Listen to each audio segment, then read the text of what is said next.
Non-blades rendition of the Dune knife. Leather tong lower garnish niya with rattan accents. Ito naman yung carb part niya. Yan. Leather naman to ng belt loop niya. Kamagong handle. Larnard. Ito yung overside niya. Yan.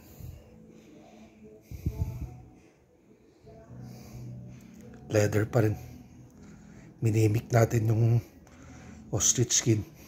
Yan. Ito yung wood carving niya. Ito naman yung blade niya.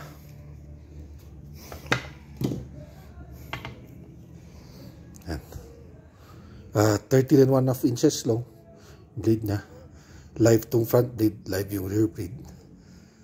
6 inches tong full tang handle niya. Ay, stick tang handle niya. Nakapin to, double pin.